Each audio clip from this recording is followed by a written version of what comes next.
नमस्कार। ज्योतिष गुरु काशी वाले पर आप सबका स्वागत है। आज हम जिसे विषय वस्तु पर बात करेंगे वह विषय वस्तु ज्योतिष के कुछ दुर्योगों की है। ज्योतिष में कौन से दुर्योग होते हैं, जैसे राजयोग कारक चीजें तो होती ही होती हैं, उसके अलावा ज्योतिष में कौन कौन से दुर्योग होते हैं जो व्यक्ति को कष्टप्रद होते हैं, व्यक्ति के लिए कष्टप्रद होते हैं। उन सभी योगों के बारे में बात करेंगे हम। तो आइए हम उसके बारे में चर्चा करते हैं। सबसे पहले तो ज्योतिष को समझने से पहले हम इस चीज को समझते हैं कि कौन कौन से ग्रह किन किन भूमिकाओं को अदा करते हैं, किन किन भूमिकाओं में आते हैं। यह जानना हम सभी के लिए उचित है। अब हम बात करते हैं। सबसे पहले तो जब हम दुर्योगों के नाम लिए तो हमारे मन में यही आता है कि पापी ग्रह, क्रूर ग्रह कौन कौन से हैं जो इन सब दुर्योगों को पैदा करते हैं। देखिए, सबसे पहले सौम्य ग्रह कौन है। सौम्य ग्रह, सौम्य मतलब अच्छे ग्रह, एक तरह से कह सकते हैं हम। चंद्रमा,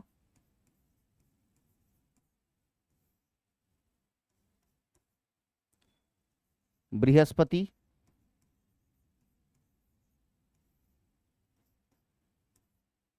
बुध और शुक्र, ये सौम्य ग्रहों में आते हैं। ये अच्छे और सकारात्मक ग्रहों में आते हैं। हालांकि हर ग्रह अपनी स्थिति में सकारात्मक होते हैं, लेकिन इनका इनका स्वभाव ही सौम्य है, सौम्य कारक है, अच्छे हैं। अब क्रूर ग्रह में कौन कौन आते हैं। क्रूर आएंगे मंगल, सूर्य, मंगल सूर्य, मंगल सूर्य के अलावा ये दोनों मेरे क्रूर ग्रह है। अब पापी ग्रह,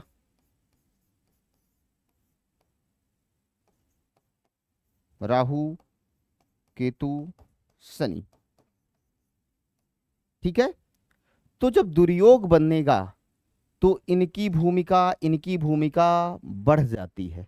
इन्हीं के कारण दुर्योग होने लगते हैं, क्योंकि यह सौम्य ग्रह के साथ जुड़ करके या तो दुर्योग बना देंगे, या तो पापी ग्रह पापी ग्रहों के साथ मिलकर के दुर्योग बना देंगे, या तो उचित ग्रह जो भी सकारात्मक परिणामों में हो उनकी वजह से बना देंगे। तो जैसे कहने का मतलब ये है कि ये सभी सौम्य ग्रह पापी ग्रह में आते हैं। अब बात करते हैं कैसे दुर्योग बनते हैं। हमने किन किन दुर्योगों का नाम सुना है, आप सभी ने प्लीज कमेंट बॉक्स में बताइएगा कि आपने कौन कौन से दुर्योगों के बारे में बात किया है। हम कुछ दुर्योगों पर प्रकाश डालेंगे और आप लोग जिस कमेंट जो जो कमेंट करेंगे उनका उस दुर्योगों के बारे में निस्तारण भी करेंगे हम। तो चलिए बात करते हैं सबसे पहले दुर्योग की। कौन कौन से होते हैं। सबसे पहले तो अंगारक योग।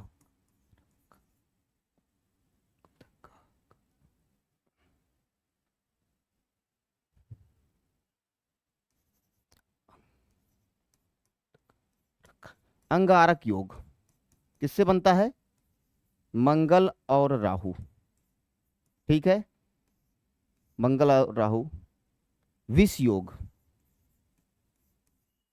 विष योग किससे बनता है। चंद्रमा प्लस शनि। गुरु चांडाल योग,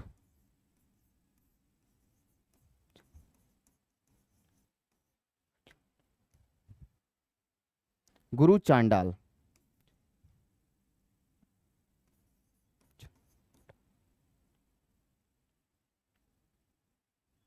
चांडाल योग।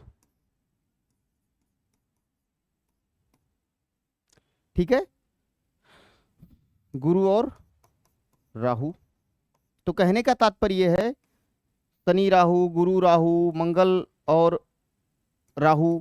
देखिए, क्रूर ग्रह क्रूर ग्रह, सौम्य ग्रह क्रूर ग्रह, सौम्य ग्रह पापी ग्रह, क्रूर ग्रह और पापी ग्रह, सौम्य ग्रह और पापी ग्रह, सौम्य ग्रह और पापी ग्रह। तो ये तीन योगों के बारे में बात करते हैं। मंगल राहु की वजह से अंगारक योग बनता है। तो जैसे मान लीजिए किसी की कुंडली वृश्चिक लग्न की हो गई। वृश्चिक मतलब 8। चलिए भाई हिंदी वाला लिख देते हैं 8, 9, 10, 11 चतुर्थ भाव, 12 पंचम भाव, 1, 2, 3, 4, 5, 6 और 7। अंगारक योग, विष योग, गुरु चांडाल योग। ठीक है, तो सबसे पहले हम अंगारक योग पहले की बात करते हैं। अंगारक योग कैसे बनेगा? कहीं पर भी जैसे मंगल और राहु की युति हो जाए। ठीक है, मंगल यहां स्वराशि का है, परंतु राहु की वजह से यह अंगारक योग बनाएगा। अंगारक का मतलब क्या होता? अंगार मतलब होता है, कहे कि बहुत अंगार है इसमें, क्रोध, हिंसा, हठ की बहुत अधिकता, और जिसकी वजह से न्यायालय तक का मुंह देखना पड़े, जिसकी वजह से जेल होना पड़े, जिसकी वजह से चोट चपेट लगे, जिसकी वजह से हिंसा करनी पड़े, लड़ाइयां करनी पड़े, तो यह अंगारक योगों में आते हैं।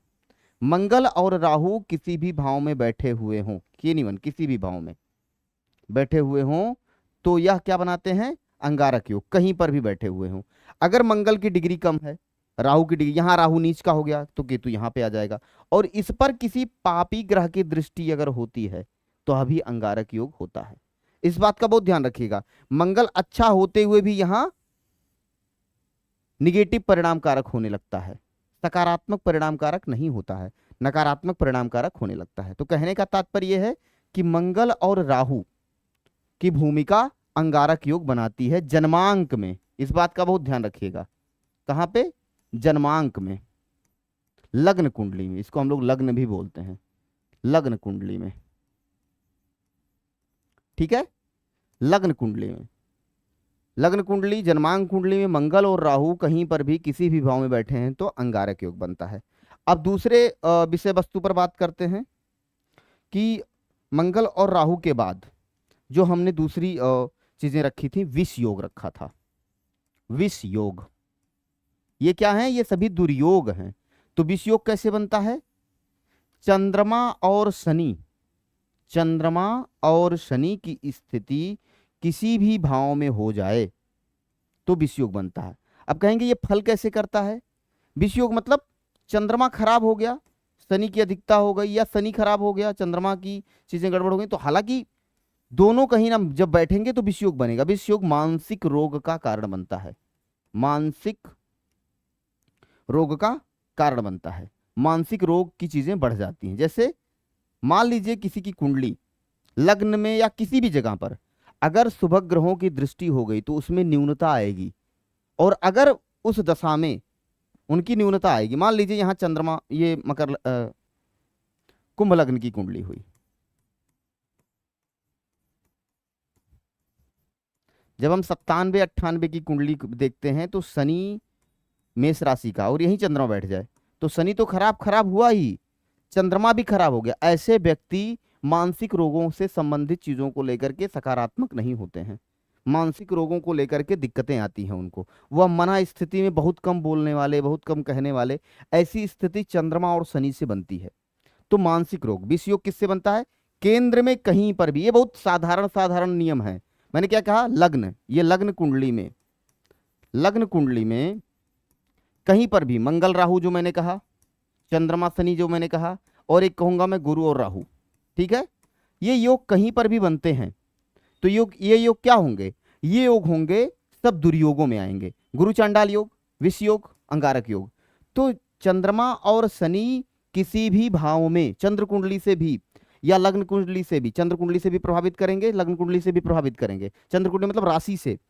तो कहने का तात्पर्य चंद्रमा और शनि कहीं पर भी बैठ जाएं किसी भी राशि में, किसी भी भाव में, तो विष योग बनेगा। यह विष योग अगर उनकी दशाएं चली, मान लीजिए चंद्रमा की दशा चली, चंद्रमा में शनि चला या शनि में चंद्रमा चला, तो कहीं ना कहीं मानसिक तौर पे इस दौर में तो व्यक्ति गुजरेगा ही गुजरेगा, और उसे वह नकारात्मक परिणाम देगा। सकारात्मक परिणामों में चीजें नहीं आएंगी, मानसिक तौर पे कहीं ना कहीं दिक्कतें आएंगी। ये बिल्कुल सामान्य नियम है। इसमें और डीप जाने पर कि भाई केंद्र में आमने सामने भी होते हैं तो भी ऐसे योग बनते हैं, और बाकी और चीजें बनती है। सिर्फ गुरु और राहु के लिए कहा गया है, मैं केतु मंगल का नहीं जोड़ रहा हूँ, केतु गुरु का नहीं जोड़ रहा हूँ अभी। इसमें और भी बहुत सारी चीजें पूरे विस्तार में हैं। अभी इस छोटे क्रम में इस चीज को समझने का प्रयास करिए कि किन तरीकों से यह योग बनते हैं। इनके बारे में और भी हम विस्तृत बात करेंगे, अभी सिर्फ इतना ही बात करेंगे कि किस प्रकार से यह चीजें बन रही हैं, सिर्फ छोटे छोटे दुर्योग। अब कहने का तात्पर्य यह है कि अगर चंद्रमा और शनि तो बना ही रहे हैं आप, गुरु चंद्रमा शनि कहीं पर भी बैठ जाएंगे, किसी भी भाव में बैठ जाएंगे, ऐसा नहीं है।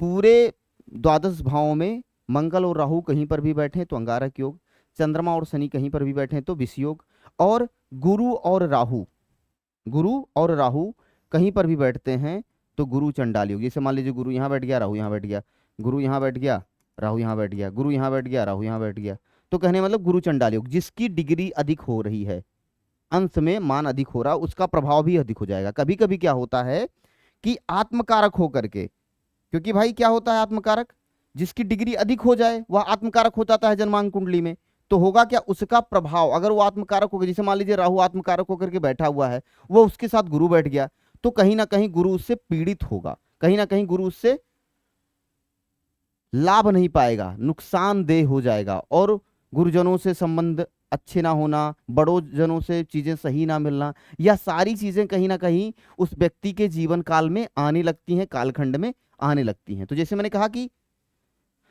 अब मैं गुरु और राहु के बारे में बात करूं, अगर गुरु और राहु,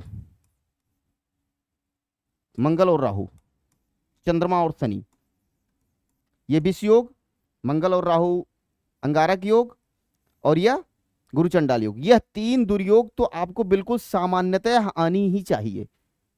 अगर आप ज्योतिष के क्रम में आगे बढ़ रहे हैं तो इन चीजों के बारे में तो बिल्कुल जानिए, क्योंकि इससे मानसिक रूपों से विकार, क्योंकि चंद्रमा मन का कारक होता है, तो मानसिक रोगों के विकार, इस पर बहुत ज्यादा एग्रेसिव हो जाने की वजह से न्यायालय, मार झगड़े, लड़ाई, यह सारी चीजें बढ़ जाती हैं, हिंसा की चीजें बढ़ जाती हैं। इससे क्या होगा, असम्मान प्राप्त होगा, गुरु से, अग्रजों से बहुत तालमेल नहीं बनने लगता है। चीजें सामान्यतः देखी गई हैं, ये सामान्यतः पाई जाती हैं, बिल्कुल ये सामान्यतः पाई जाती है, इसको हमें जानना जरूरी है। गुरु चंडाल योग हो गया, मंगल राहु हो गया, शनि चंद्रमा हो गया, तो इसमें क्या होता है जी, इसमें हम शनि और चंद्रमा का उपाय करेंगे, शिव जी की पूजा करेंगे, इसमें हम हनुमान जी की और बटुक भैरव की स्तुति करते हैं। राहु में, इसमें भी बटुक भैरव की और गुरु की, अपनी गुरु के प्रति सानिध्यता बढ़ाते हैं, उनके प्रति लगाव बढ़ाते हैं। तो यह सारे क्रम कहीं ना कहीं हमें उपायों में करने ही चाहिए इन चीजों की। अगर उनकी दशाएं चल गई तो वह दिक्कत कहीं ना कहीं हमें करती ही करती हैं,